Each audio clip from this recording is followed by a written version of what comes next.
everyone, it's B. So, I'm still working on my newest episode of my Women of Survival horror series, and it's proving to be quite the challenge. So, I figured while I'm working on that, we could get in the spirit of the Halloween season and have ourselves a little movie night. Ignore the fact that I'm recording this during the day, that's not important. It's a movie night. Things are about to get pretty spooky in here, so if you want to go get yourself some popcorn, or I don't know, those candy corn pumpkin things that nobody likes, now would be a good time. And without further ado, my name is B, and you're watching Disney's Hauntoberfest. Doo doo doo doo. That was so stupid, I'm sorry. Also, if you hear a bell noise in the background, that's my cat Merlin. I have to give him this little mouse with a bell in it to keep him busy for long enough to make these videos, so, sorry. During my childhood, and I'm sure the childhoods of many people watching this right now, we were really spoiled when it came to the amount of fantastic Halloween movies we had available to us. We had the Halloween Town movies, Monster House, The Corpse Bride, Hocus Pocus, Casper, Twitches, The Addams Family movies, R.L. Stine's The Haunting Hour, or, if you're a little bit younger than me, movies like Coraline, Paranorman, and Hotel Transylvania probably come to mind. Either way, there's no denying that Halloween was the best time of year to sit yourself down in front of the TV, throw some Pillsbury ghost-shaped cookies in the oven, with parental supervision of course, and watch the yearly Disney Hauntoberfest or the 13 Nights of Halloween programming block. You know, back when people had cable. Ew. One of the many wonderful Halloween movies from our childhoods that seems to be left in the past, however, is Scary Godmother Halloween Spooktacular from 2003.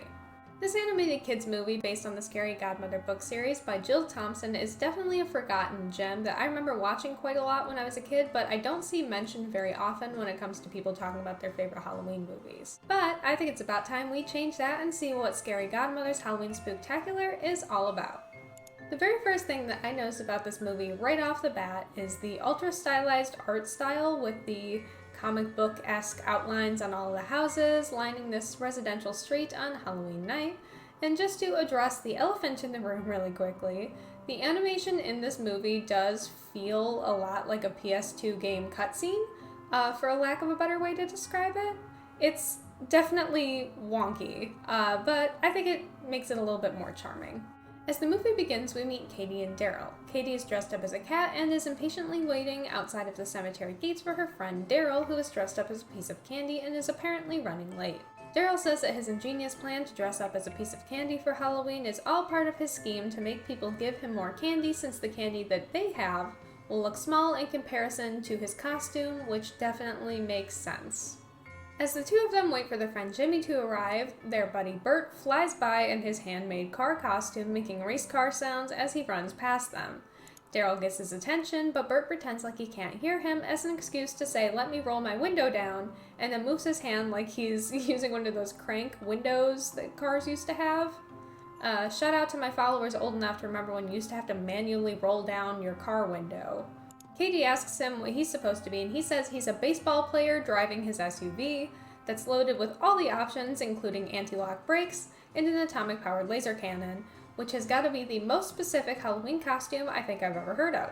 As the kids talk, it appears as though someone is watching them from inside of the cemetery, and just as they begin to wonder where Jimmy is again, suddenly Jimmy himself, dressed as the devil, which is very fitting since Jimmy is the fucking worst, jumps up on top of somebody's gravestone and shouts, "Speak of the devil and the devil shall appear," and roars loudly, scaring the shit out of all of his friends and disrespecting the dead all at once. Good job, Jimmy! Katie scolds him for being late, and Jimmy sadly tells the group that he's been forced to drag his little cousin Hannah along with them for trick-or-treating tonight. Also, the reason I said Jimmy is the worst is because he is so mean to his little cousin, and she's like the sweetest kid in the whole world, so basically Jimmy's just an asshole. Anyways, Katie, who is usually the no-nonsense friend of the group's attitude, does a full 180 as soon as she sees Hannah and compliments her on her fairy princess costume. Hannah gives everyone a full-size candy bar, and Jimmy rejects her offer, saying that he doesn't need any baby's help and he can get his own candy, which makes Hannah unbelievably sad. Jimmy gives an impassioned speech about how he and his friends are creatures of the night, and at the mention of monsters, Hannah becomes afraid, accidentally pointing a flashlight right in Jimmy's eyes, causing him to fall off the gravestone he's standing on. Way to go, Hannah. You shouldn't be standing on those anyways. Jimmy, who is now trying to get rid of Hannah, tells her to go scare all the monsters in the cemetery by walking around and shining her flashlight at them, and she does exactly that, wandering away from the group. Jimmy proposes to the friends that they are going to scare Hannah so badly that she'll run home and they can have the rest of the night to themselves, but they all show a little bit of reservation about doing that for like 2 seconds before they begin luring Hannah towards what they call the Spook House, an abandoned house that years ago someone had forgotten to leave out candy on Halloween night for the hungry monsters, and they ended up eating the owners because of that. And now every year a new kid must leave candy in the basement of the Spook House to protect the kids of the world from being eaten by these same monsters. Hannah does as they say, wanting to prove that she's brave and a big kid, but Jimmy and his friends make it their mission to make the house as spooky as possible and try to scare her to the best of their abilities. Hannah succeeds in getting the candy into the basement of the abandoned house, but by the time she heads for the door again, Jimmy and his friends are gone, holding the door shut from the outside so she can't escape. Hannah begins to cry, and as she slides to the floor, the Scary Godmother appears from nowhere, attempting to make a grand entrance, but to no avail since Hannah is crying so hard that she doesn't even notice. The Scary Godmother switches to Plan B and sits down on the floor next to Hannah, pretending to cry even louder than she is, until Hannah eventually looks up and asks her why she's crying, to which she says that she likes the sound of boo in boo-hoo-hoo, and laughs loudly to herself, which pretty much immediately cheers Hannah up, and the Scary Godmother gets the chance to introduce herself and does this fun little thing where she blows into her hand and creates a spiderweb tissue for Hannah to dry her tears with. After Hannah confides in her that she was crying because she's afraid of monsters, the Scary Godmother happily tells her that she's in luck because some of her favorite friends are monsters, and they set off on her broom to go meet some of them. I just want to say that the Scary Godmother is just the best. I love her. She reminds me of what would happen if you mixed Miss Frizzle from the Magic School Bus with Grandma Aggie from Halloween Town. She's just like the kind of woman who's so full of light and is a friend to everyone she meets, and she puts everyone around her at ease no matter how upset they are, how tough the situation is. If I had to pick a character I wish I was more like as a person, it would probably be her. Not to mention she's just so fabulous with her tiny little purple bat wings and her big fuzzy tutu and the funky green and purple witch hat with the matching tights and the matching boots. She's just the best.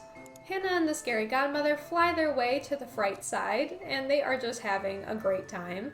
They enter the realm through the mouth of a pumpkin cloud and then fly down the chimney of her house, and there we meet the Scary Godmother's ghost cat, which is just another reason that I love the Scary Godmother and I wish I was her.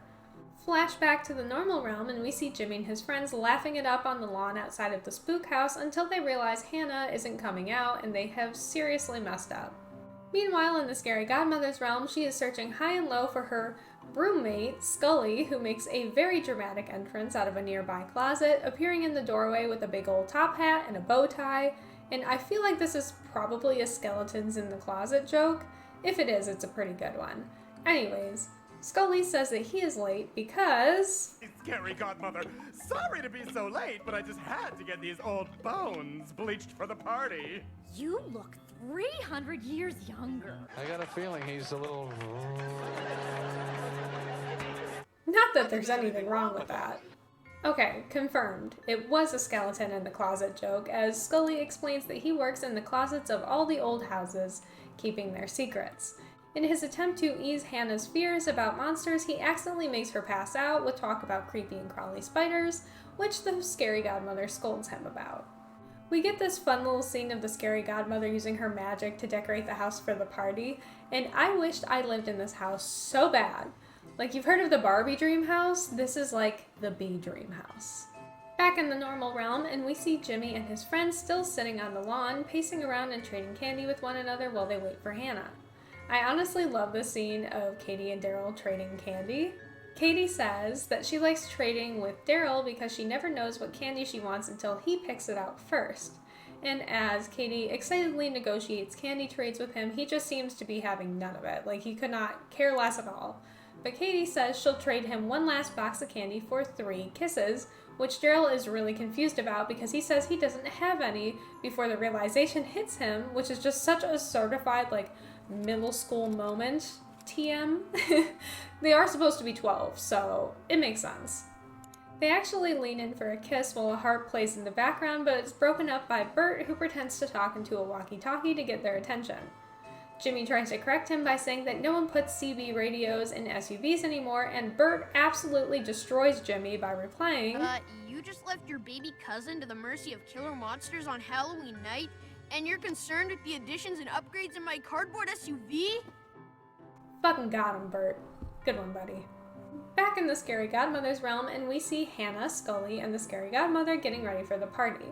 I love the dynamic between Scully and the Scary Godmother. I think that pretty much anyone would kill for a roommate that they get along this well with, or... well, they wouldn't have to kill because this one's already dead. But, anyways. As they talk, their buddy Harry, a werewolf, arrives and immediately makes a beeline for the snack table, but Scully smacks him with a newspaper before he gets a chance to eat everything before everyone else shows up, and they have some back and forth nonsense. Scary Godmother introduces Harry to Hannah, and he mistakes her for being Ophelia, the Princess of Ectoplasmania, a character from a comic book series he likes called The Spectral Six.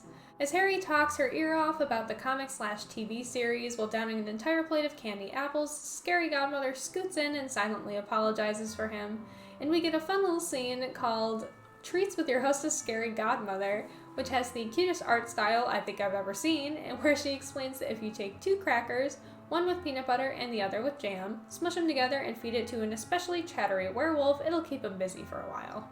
While Harry is momentarily out of commission, Scary Godmother finally gets a word in edgewise to formally introduce Hannah to him without him interrupting and mistaking her for someone else.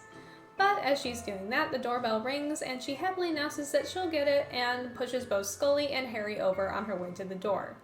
The door opens and we see Nadja from What We Do in the Shadows and Uncle Fester. Count Max and Countess Ruby and their son Orson. Scary Godmother, still trying to get Hannah accustomed to being around monsters, encourages her to offer them some refreshments like chocolate-covered flies, but Countess Ruby says she's watching her figure.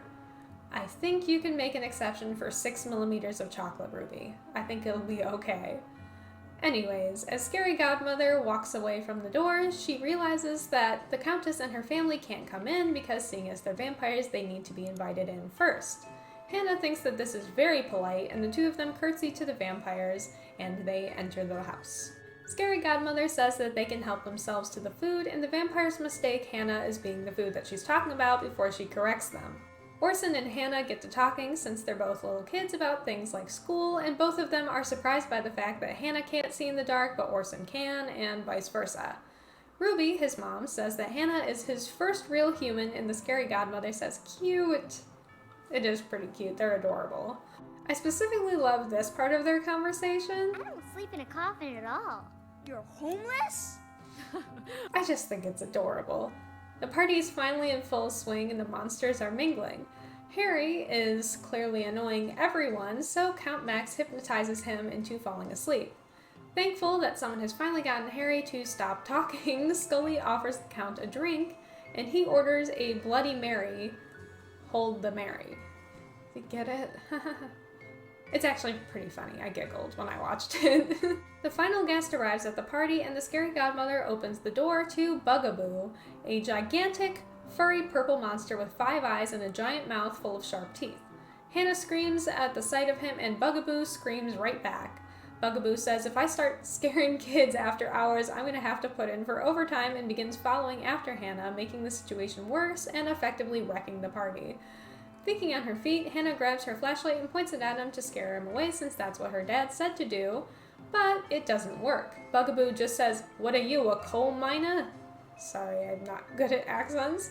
And Hannah is very confused as to why her flashlight didn't work the way her dad said it would on monsters, so Scary Godmother swoops in and says, "It only works on monsters that hide in your closet, and Bugaboo is a monster that hides under your bed." Bugaboo says nice cover and begins apologizing for ruining the party, and Hannah makes amends with him and the party continues. Still wondering when my invite's gonna show up. I'm sure it just got lost in the mail or something. Back in the normal realm, and we see Jimmy and Bert still outside of the spook house, and Bert just keeps saying, "Door is ajar. Door is ajar." Is Bert the funniest character in this whole movie? I would probably say yes. Unfortunately, all of the houses in the neighborhood begin shutting off their lights, signifying that trick-or-treating is officially over, and they haven't even gotten the chance to enjoy it. The kids begin arguing over who they think the leader of the group is, since they don't think Jimmy should be able to call himself that if they haven't formally voted. But unfortunately, he ends up winning the rock, paper, scissors they do to determine who the new leader is anyways, so nothing really changes. Back at the Monster Mash, we see Hannah and Orson looking for snacks. She says, "See anything you want to eat?" and Orson begins slowly moving towards her, fangs at the ready. But Hannah takes a few carrots and shoves them over his fangs and says, "I mean in the fridge, silly." He says he was just kidding, and she says she knows because she isn't scared of him anyways. They talk about what they're going to be someday when they grow up in this adorable scene.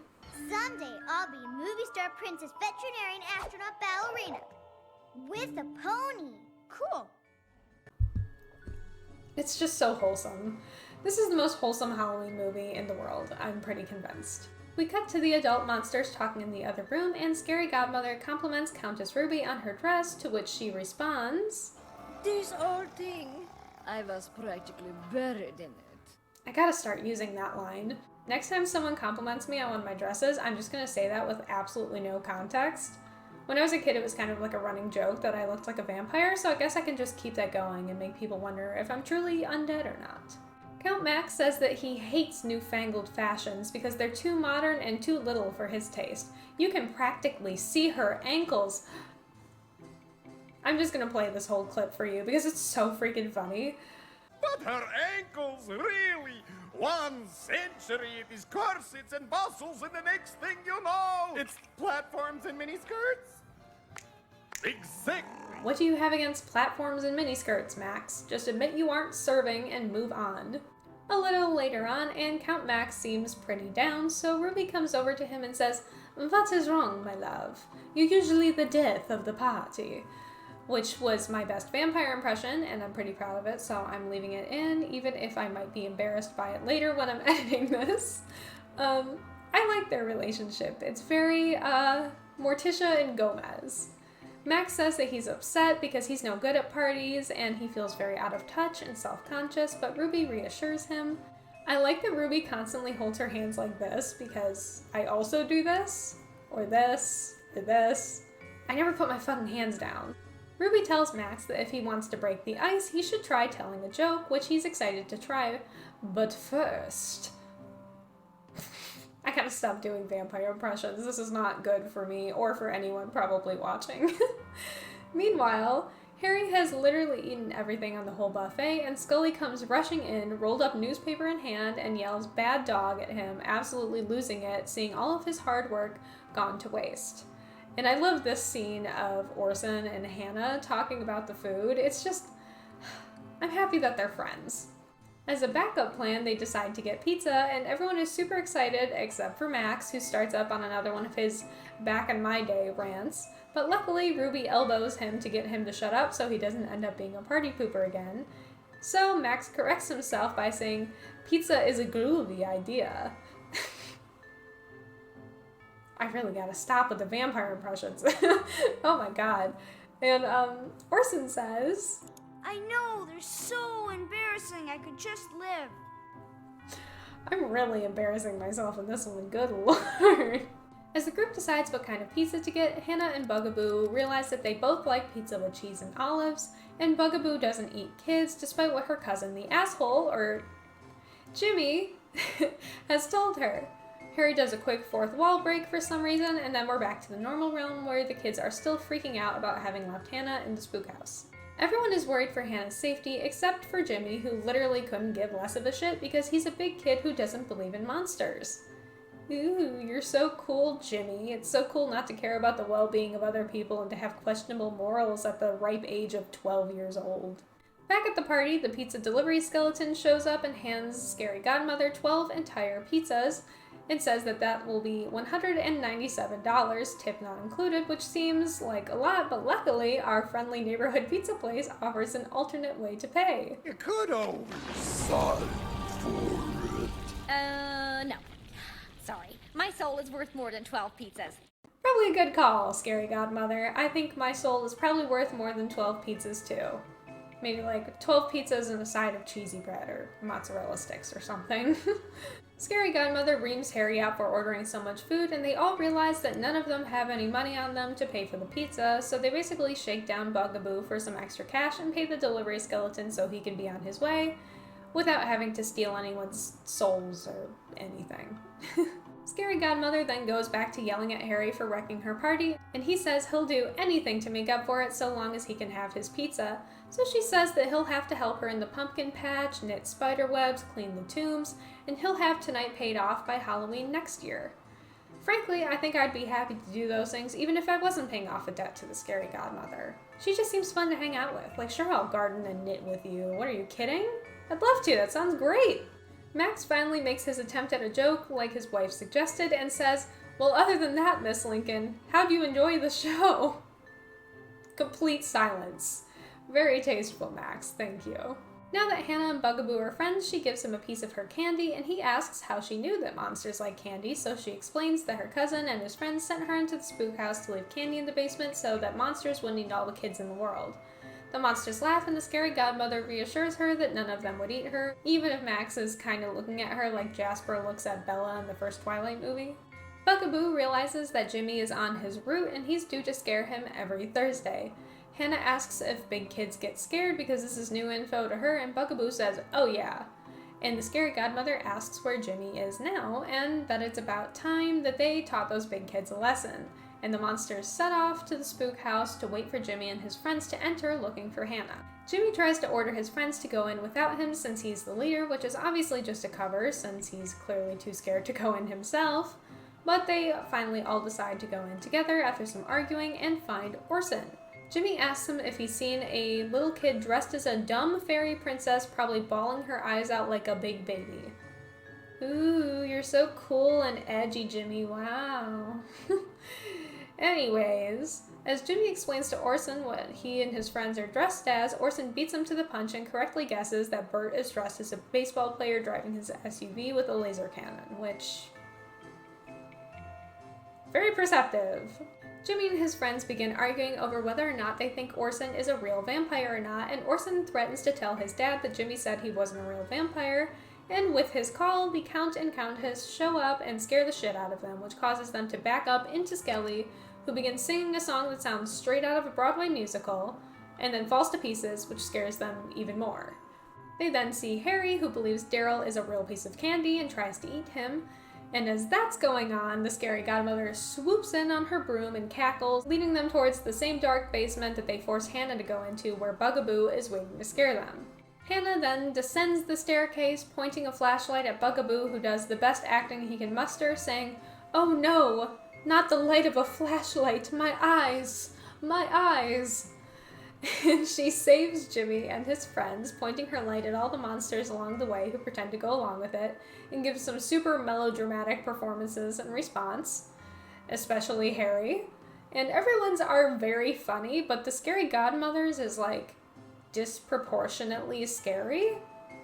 Like, this for sure would scare the shit out of like any child. Hannah thanks the monsters, and the Scary Godmother gives her a key that she can use to come visit her whenever she'd like. Jimmy, clearly scared, says that he needs her and asks if she would hold his hand, you know, just in case she gets scared, of course. And the movie ends with the monsters all ganging up on Harry as he asks about getting more pizza. You know, after rewatching this movie, other than the kind of wonky animation, I can't possibly imagine why I never hear people talk about this movie when the topic of nostalgic Halloween movies comes up. I do think it's beginning to make a little bit more of a resurgence in recent years, though. If you look up this movie on YouTube, which is where I watched it for this video, the full upload has 4.7 million views and 89,000 likes, and the comments are filled with people around the same age as me reminiscing about watching this movie on Cartoon Network every year when spooky season would come around. And it's very reassuring to know that there are other people searching up this movie and looking to relive a little bit of nostalgia this Halloween. I decided while making this video that I wanted to look a little bit more into the history of the Scary Godmother, and I found out that not only was Scary Godmother a book series both written and illustrated by Jill Thompson, which is incredibly impressive all on its own, but it was also a comic book series published first by Sirius Comics and then by Dark Horse Comics, which you might be familiar with because they're a pretty big name in the world of comics with titles such as Hellboy, The Witcher, The Umbrella Academy, Star Wars, Stranger Things, and Buffy the Vampire Slayer, just to name a few, all using the same cute art style that I commented on earlier from the Treats with Your Hostess Scary Godmother segment of the movie. The book series began in 1997 with the first book, Scary Godmother, followed by Scary Godmother, The Revenge of Jimmy, which was also made into a movie. Then there was Scary Godmother, The Mystery Date, Ghouls Out for Summer, The Boo Flu, etc., all of which were aimed at a 9 to 11-year-old audience. I absolutely had the Mystery Date one as a kid. I had basically any Halloween-themed kids book you could probably think of when I was little though, so having a Scary Godmother book or two on my bookshelf is far from a surprise. When asked about the creation of the series, Jill Thompson said that the intention of it was to be something similar to the Addams Family in a twisted but friendly kind of way, and was originally intended for her niece because when she was looking through Halloween books to buy her, she couldn't find anything she liked, so she just decided to make one herself. The Scary Godmother herself is supposed to be the fairy godmother, but for Halloween. Fun and macabre and written in a way that can be enjoyable for both younger and older readers alike. The initial reception to the movie adaptation was generally positive. I tried to look at Rotten Tomatoes, but it currently has no ratings. Apparently, back in the day when it first aired, the Chicago Tribune wrote, "Between the chirpy dialogue, busy backgrounds, jerky limb movements, and campy monsters, like the skeleton in the closet, it's like a marionette show put on by drag queens." I'm sure whoever wrote this really thought they did something here, but this is more of a compliment than anything. That sounds great. And just because I was a little curious, I decided to look and see what the general public, and by the general public I mean Tumblr, thought about Scary Godmother. Because if there was going to be a fandom for this sort of movie, and it was going to live on anywhere on the internet, it would definitely be there. And just as I suspected, the Scary Godmother fandom is absolutely thriving on Tumblr. There are tons and tons of fan arts, as well as a ton of memes, which I'm just going to keep putting on screen during this whole clip of me talking. And just to cover all my bases, and because I must have literally lost my mind while doing research for this video, I decided to check AO3 and DeviantArt as well, and it seems like the Scary Godmother fandom is alive and well on both of those too. I'd also like to add that while researching for this video, I came across a pretty exciting bit of info. According to Norton, the director of Scary Godmother Halloween Spooktacular, and Jill Thompson, the author/illustrator of the Scary Godmother book series, they both announced in October of 2020 that they're planning on creating a Scary Godmother television series sometime in the future. I wasn't able to find any more info on whether or not this is still in the works, but I certainly hope it is. And just because I think this is a cool little fun fact, if you're familiar with the new Netflix show called The Sandman, it was originally based on a DC comic series by the same name that ran from 1989 to 1996. And who used to be one of the artists for these comics, you might ask? That's right, our girl Jill Thompson. She's also done illustrations for a huge amount of other comic books for DC and Marvel. All in all, I think if you're looking for a fun way to kill 48 minutes and take a little nostalgia trip this Halloween, you should definitely check out Scary Godmother Halloween Spooktacular, or its sequel, The Revenge of Jimmy, both of which are available for free on YouTube. I really hope you enjoyed this spooky and charming little walk down memory lane with me today, and I will hopefully be almost done working on the script for my next Women of Survival Horror video by the time you're seeing this. Fingers crossed. So, as always, thank you for watching. I hope you all have a good day or night or whatever time it is wherever you are, and I will see you all next time.